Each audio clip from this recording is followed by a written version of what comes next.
은행에서 사용되는 통장 중에 마이너스 이자와 플러스 이자가 동시에 발생하는 통장이 있습니다. 어떤 통장일까요?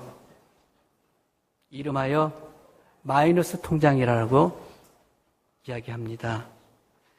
마이너스 통장 안에 잔고가 플러스로 있을 때는 플러스 이자가 발생하는 것이고, 이 통장 안에 잔고가 마이너스로 기록될 때는 마이너스 이자가 발생하는 것이지요.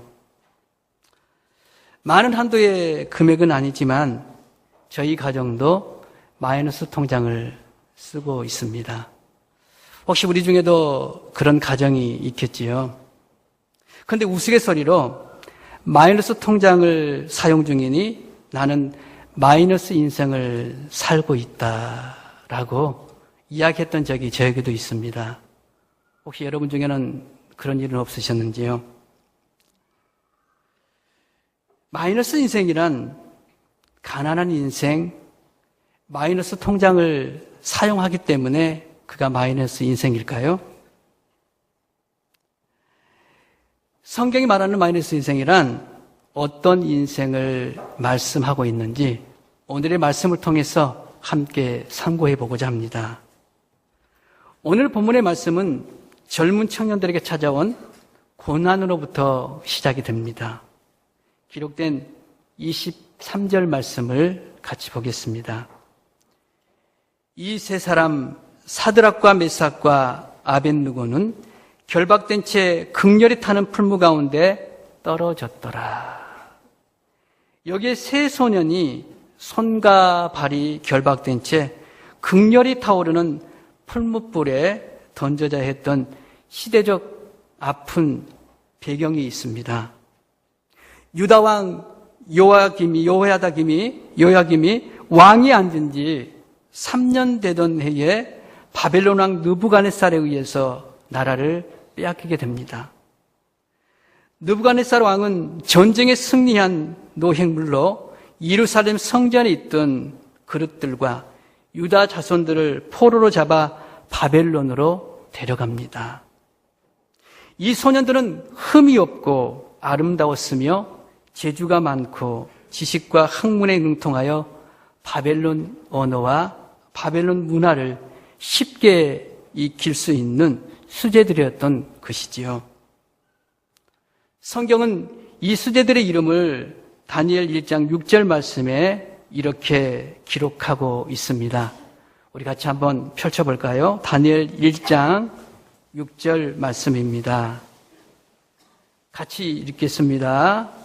그들 중에 유다 자손 곧 다니엘과 하나냐와 미사엘과 아사랴가 있었더니 이들의 이름은 유다식 이름으로 그 의미가 하나님과 관련된 이름들입니다.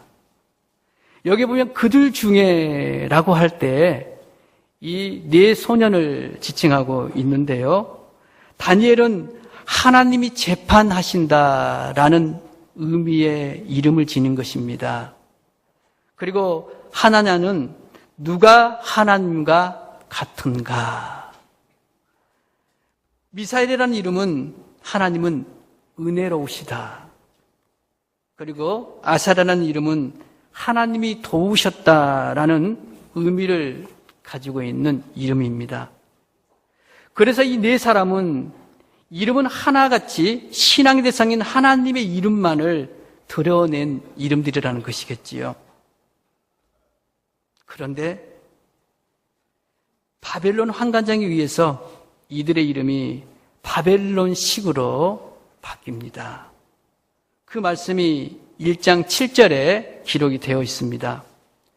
환관장이 그들의 이름을 고쳐 다니엘은 벨드사달이라 하고 하냐냐는 사드락이라 하고 미사엘은 메삭이라 하고 아사랴는 아벳느고라 하였더라. 여러분, 우리가 여기서 주목해 볼 부분은 왜 환관장은 이들의 이름을 계명하게 되었을까요? 이름의 의미를 통해 계명의 의미를 찾을 수가 있습니다. 벨드사다라는 이름은 바벨론 신의 이름인데요. 그 신을 향하여 보호하소서라는 의미를 지니고 있습니다. 아벳느고라는 이름은 바벨론의 신인 느고의 종이다라는 의미를 부여하고 있지요. 사드락이라는 이름은 태양의 보살핌. 그들은 태양을 신으로 섬겼잖아요. 그래서 태양인 그 신이 사드락이라는 이름을 가진 이 소년을 보살펴 줄 것이다 라는 의미를 지니지요.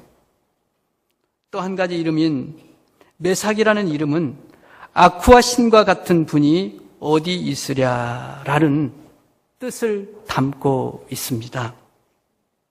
따라서 환관장은 이들에게 유다에서의 이름처럼 그들이 형통했던 것처럼 하나님과 관련된 이름을 그들이 가지고 있음으로 인하여 그들이 그곳에 강건할 수가 있었고, 그들이 하나님의 은혜 가운데 있음으로 인하여서 그들이 형통했던 것처럼 오늘 이 바벨론에서도 그러한 동일한 은혜가 너희들 가운데 임하기를 원한다 라는 의미에서 바벨론식 이름, 바벨론의 신을 섬김으로 인하여서 너희들에게도 유다 백성들에 있었던 그 과정 가운데 하나님의 은혜를 맛보았던 것처럼 이 바벨론의 현장 가운데, 이 삶 가운데서도 너희들이 그러한 형통한 삶 살기를 원한다. 다시 한번 너희들 가운데 그 이름을 지어준 목적이 있다면 너희들이 이곳에서도 플러스 인생 되기를 원한다. 더해지는 인생, 더하기를 잘하는 인생의 삶을 살기를 원한다라는 그 의미를 간직하고 이 환관장은 그들의 이름을 이렇게 계명해 주었던 것입니다. 그런데 바벨론식 이름을 가진 사드락과 메삭과 아벳느고가 활활 타오르는 풀무불에 던져졌습니다. 승승장구하며 플러스 인생을 살아라고 환관장의 이름까지 계명해 주었는데 풀무에 던져진 발단이 무엇일까요? 다니엘 3장 1절 말씀에서 찾을 수가 있습니다. 느부갓네살 왕이 금으로 신상을 만들었으니 고는 60규빗이요 광은 6규빗이고 그것을 바벨론 도에 두라 평지에 세웠더라. 플러스 인생 살아라고 바벨론식 이름까지 지어줬는데 불구하고 이들이 어디에 던져졌습니까? 풀무불에 던져졌습니다. 이 풀무불의 발단은 느부갓네살 왕이 금으로 신상을 만드는 데부터 시작이 됐던 것이지요. 높이가 30m에 달하고 넓이가 3m가 되는 금으로 된 신상입니다. 따라서 느부갓네살이 이렇게 큰 신상을 만들게 된 진위가 드러납니다. 6절 말씀입니다. 누구든지 엎드려 절하지 아니하는 자는 즉시 극렬히 타는 풀무에 던져 넣으리라. 세상적인 관점에서 보면 왕의 신분은 한 나라의 주인입니다. 모든 것을 소유했고 모든 백성을 다스리고 모든 재물을 제 것처럼 쓸 수 있는 신분이 왕이라는 것입니다.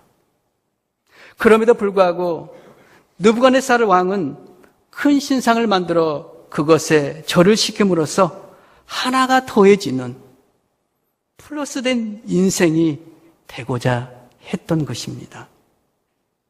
우리 속담에 누이 좋고 매부 좋다는 말이 있습니다.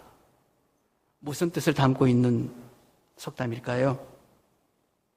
어떤 일에 있어 서로 다 이롭고 좋음을 비유적으로 드러낸 말이지요. 따라서 사드락, 메삭, 아벳느고는 느부갓네살 왕이 만들어 놓은 금심상에 넙죽넙죽 절 한번 함으로 인하여서 더욱 탄탄한 플러스 인생을 살아갈 수도 있었을 것입니다. 한 번이면 되지. 눈 한번 찔끔 감고 그냥 한 번 절하고 회개하면 되지 않겠어?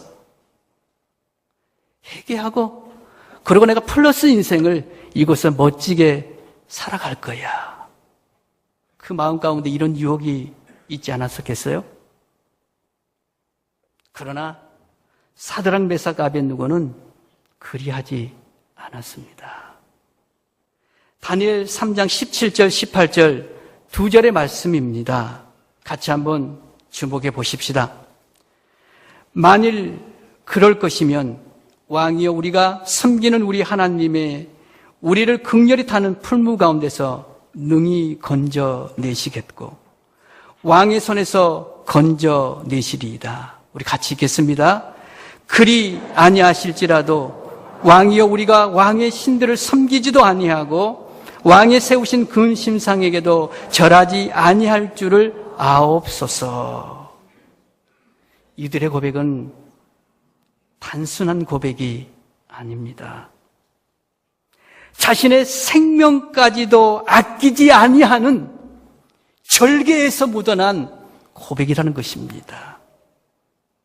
타협도 없고 서로에게 좋다고 하는 상생하는 모습을 그 어느 한 곳에서도 찾아볼 수가 없습니다. 사랑하는 여러분, 이것이 마이너스 인생의 삶을 사는 사람들의 모습이며 신앙인 것을 잊지 마십시다.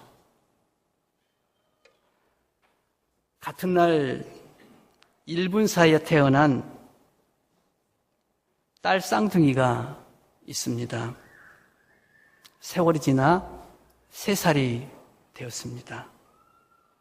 줘, 싫어. 줘, 싫어. 내 거야. 뭐가 네 거야? 내 거지. 주라니까? 싫어. 싫다니까? 이제는 말로 실랭이를 하더니 이제는 옷을 잡아채며 뺏고 빼앗기며 울먹거리며 이제는 때리기까지 합니다. 이 모습을 지켜본 누군가의 목소리가 들려옵니다. 노래입니다. 일상하다 동전 한 입 움켜 잡으면 없어지고 쓰고 빌려주면 풍성해져 땅 위에 가득하네.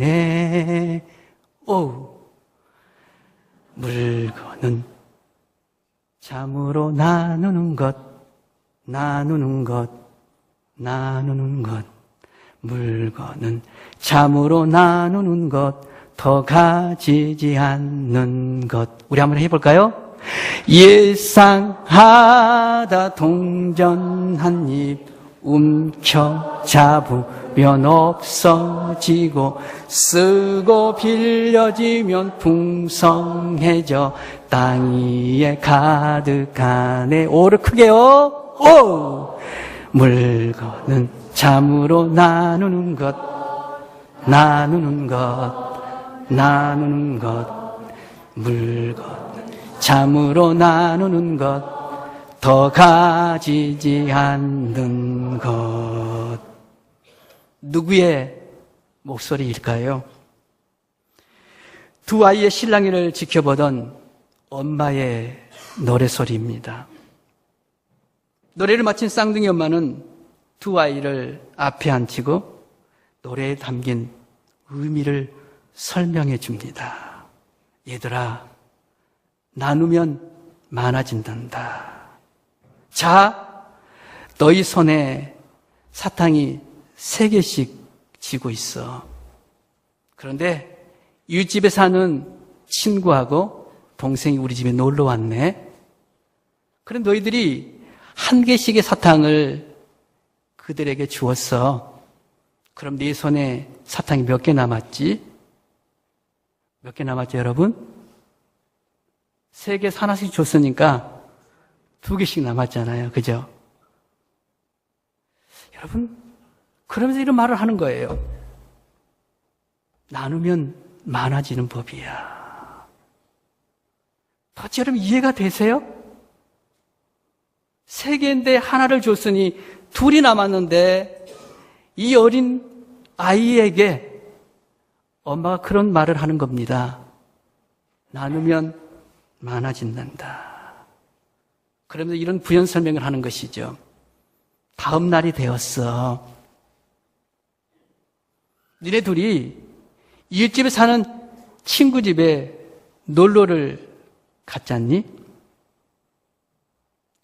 친구가 준 바나나도 먹었고 마유구미도 먹었고 피자도 얻어먹고 그리고 돌아올 때는 너희들의 손에 사탕을 5개씩 지어주지 않았니? 누가 많은 것이죠? 그렇죠. 사탕 하나를 줬던, 나누어 썼던 쌍둥이 딸들 가운데 더 많은 것이 지어지게 된 것이지요. 나누어지면 많아진단다. 아이 엄마가 아직은 이해하기 어려운 3살 된 두 아이에게 주고자 하는 의미가 무엇일까요? 마이너스 인생을 사는 법을 가르쳐 준 것이지요. 자신의 것을 주는 것이 허비하는 것 같고 마이너스인 것 같은데 이런 인생이 평화로운 인생이라는 것을 가르쳐 준 것이지요. 따라서 오늘 본문을 통해 말씀하고자 하는 요지가 이것입니다. 예수님은 예수님의 제자들 향하여 이렇게 말씀하신 적이 있었습니다. 어떤 말씀인지 참고 성경 한 절을 보겠습니다.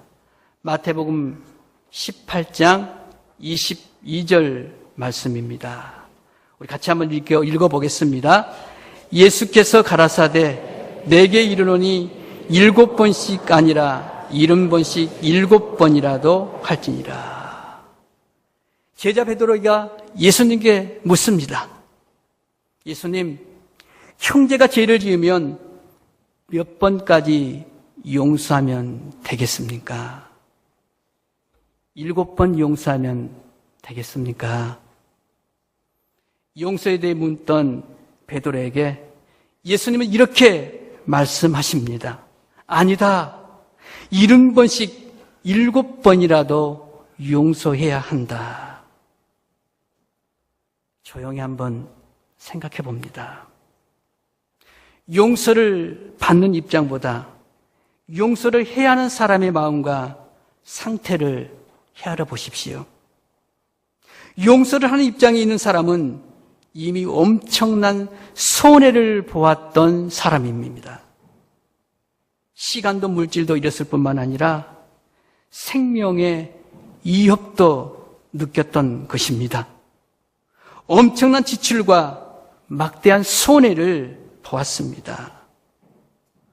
그래서 죽기보다 싫은 것이 뭐라고 말하나요? 용서라고 그렇게 이야기를 합니다. 그래서 이런 말이 있습니다. 여자가 한을 품으면 온 6월에도 뭐가 내린다고요? 그렇죠. 서리가 내린다. 그냥 우리가 듣고 지나칠 이야기가 아니다는 것이죠. 이렇게 용서하는 것 어렵다는 것입니다.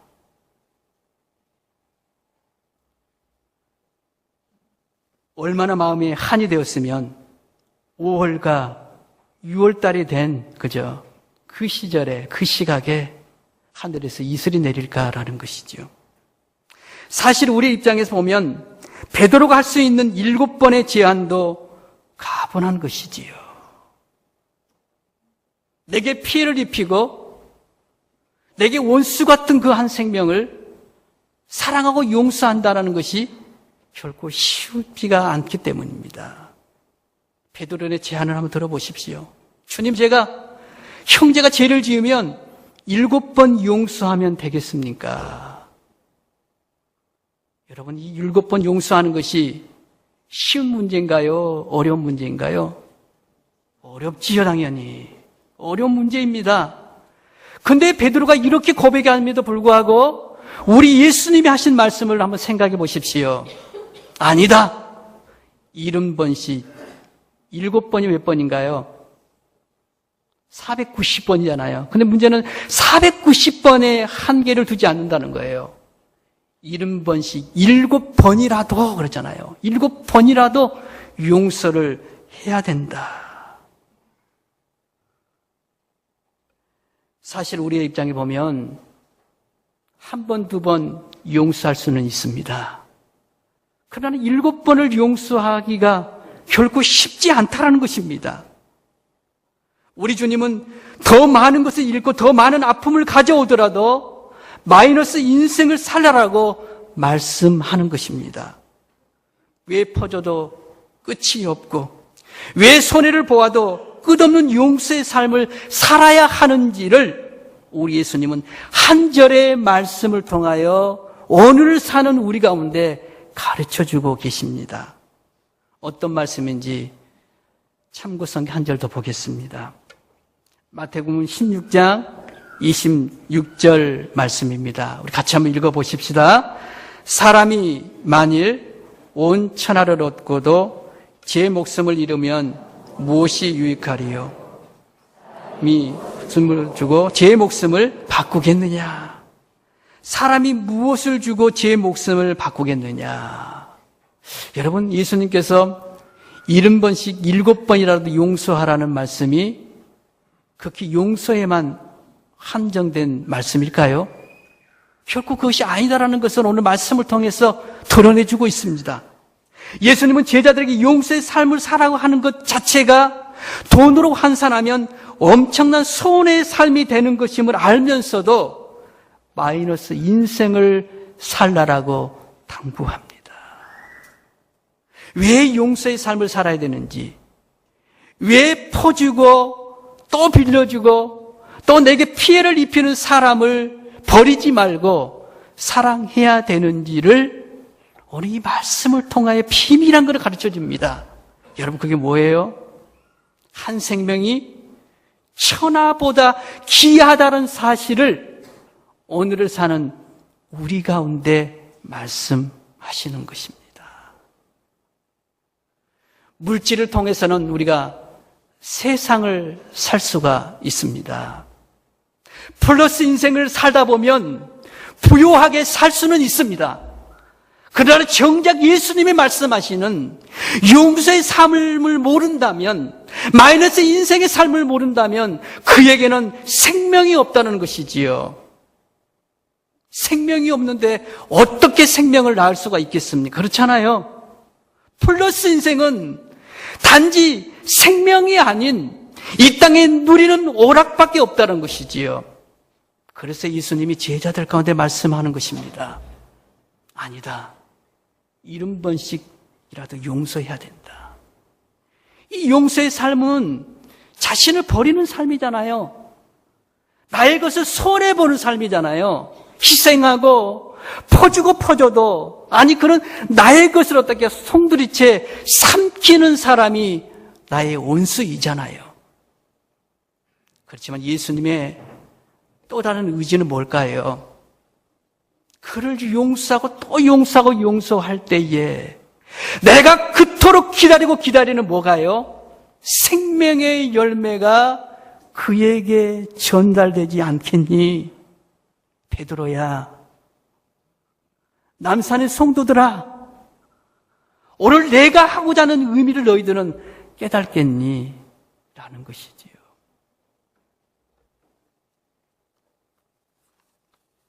따라서 사드락 메삭 아벳느고는 마이너스 인생을 살았던 표대입니다. 10대의 인생, 꿈 많은 인생, 그 꿈을 이루기 위해 지금껏 쉬지 않고 달려왔건만 이렇게 쉽게 그것을 버릴 수 있다라는 게 마음을 감동케 하고 놀랍도록 그 새 소년이 아름답다는 것입니다. 진한 감동과 눈물이 되는 그들의 고백을 한번 여러분 들어보십시오.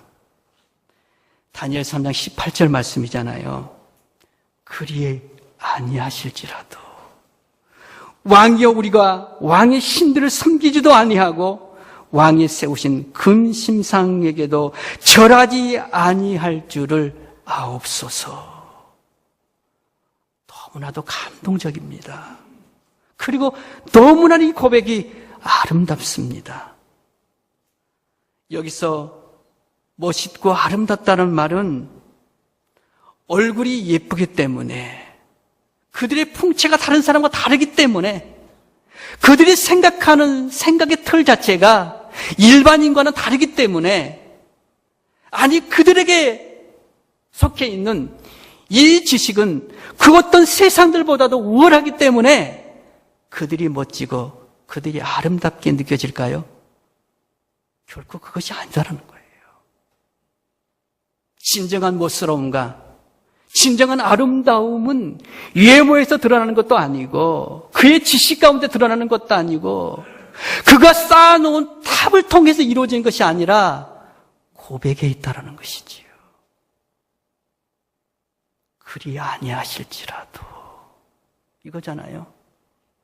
그래서 사랑하는 여러분, 여러분께서 한번 끝말을 연결해 보시기 바랍니다.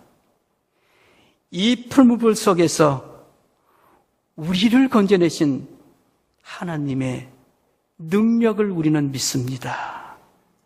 그러나 그리 아니하실지라도 어떤 말을 더 붙이겠습니까? 어떻게 우리는 이곳에 종결 어미를 찍겠습니까?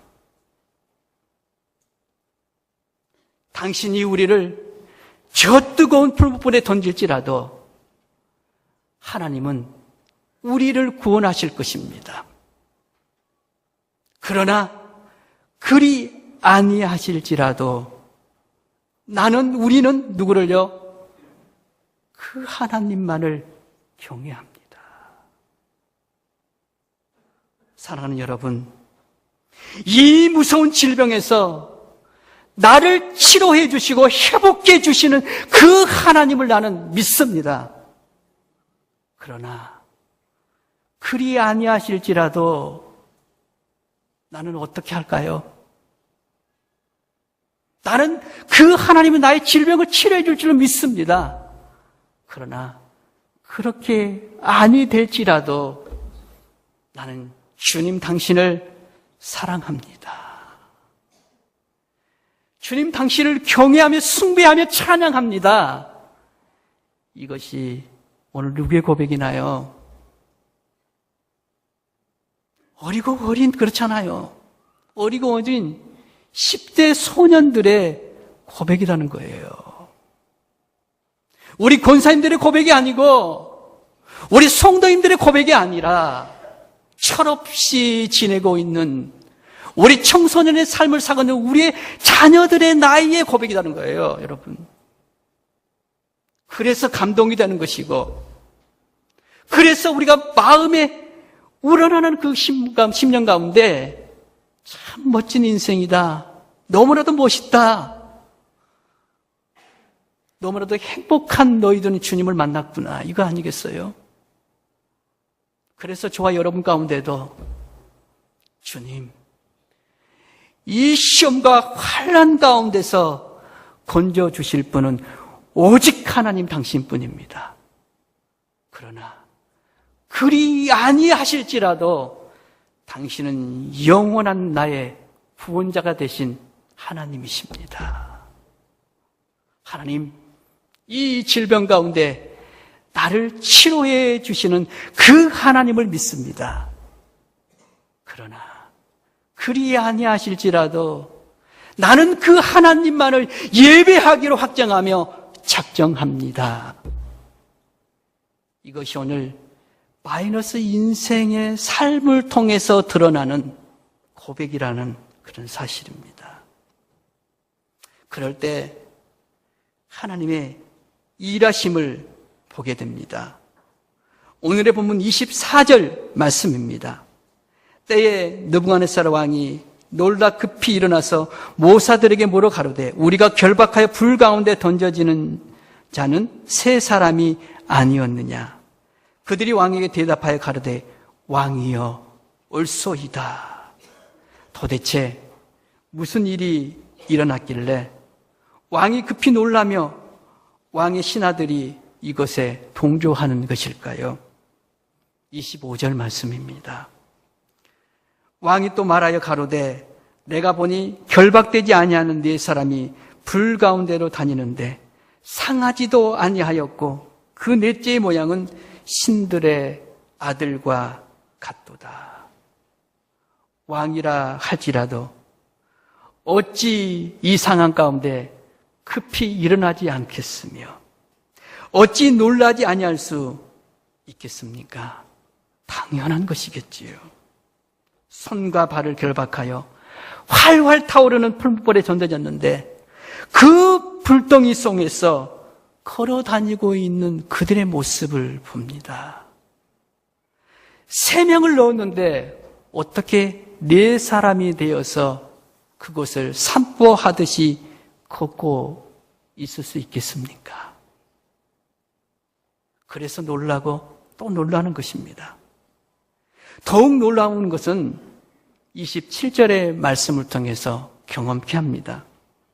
우리 27절 말씀 같이 한번 읽어보십시다. 시작. 방백과 수령과 도백과 왕의 모사들이 모여 이 사람들을 본즉 불이 능히 그 몸을 해하지 못하였고 머리털도 그슬리지 아니하였고 고의 빛도 변하지 아니하였고 불탄 냄새도 없었더라. 경외와 경외감, 숭배와 경배와 찬양을 받으시기에 합당하신 하나님이십니다.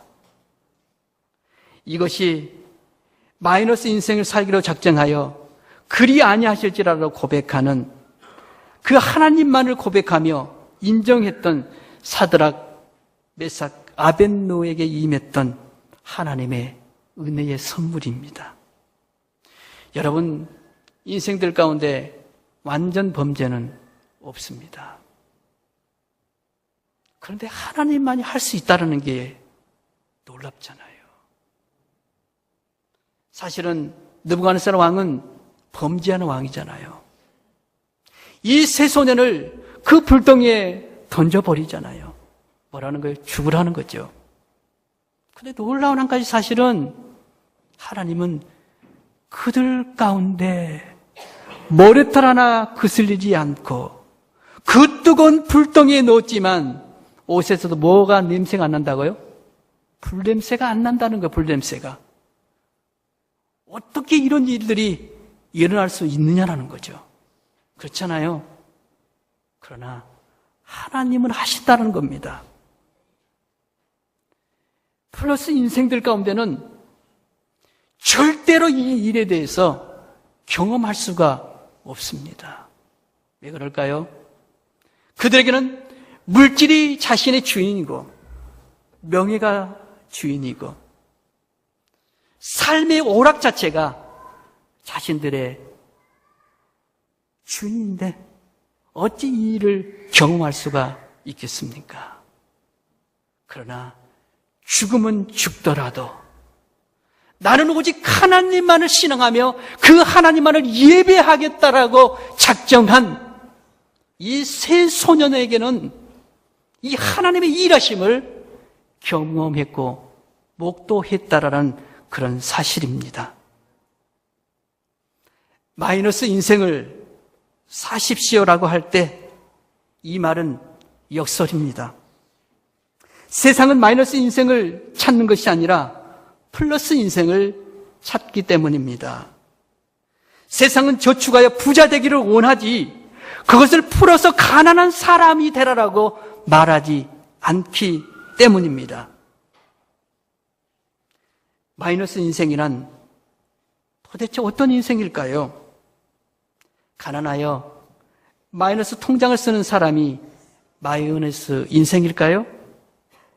성경이 말하는 마이너스 인생이란 나의 생명, 나의 시간, 나의 재물, 나의 소유, 나의 건강, 나의 재능을 풀어서 주의 나라와 한 영혼을 향한 사랑 때문에 삶을 사는 인생이 마이너스 인생이라는 것입니다. 여러분, 플러스 인생에서 우리는 이 마이너스 인생의 의미를 알기에 이런 삶을 한번 살아보지 않으시겠어요? 우리 또한 다니엘의 세 친구처럼 나의 것을 버리고 오직 하나님만을 신뢰하고 신앙함으로 마이너스 인생들께 부어주는 하나님의 은혜를 누리며 그 삶을 또 다른 사람에게 증거하며 그 삶 때문에 이 마이너스 인생이 즐겁다라고 고백하고 노래하고 증거하는 하나님의 사람들이 되십시다. 아멘. 우리 기도하십시다.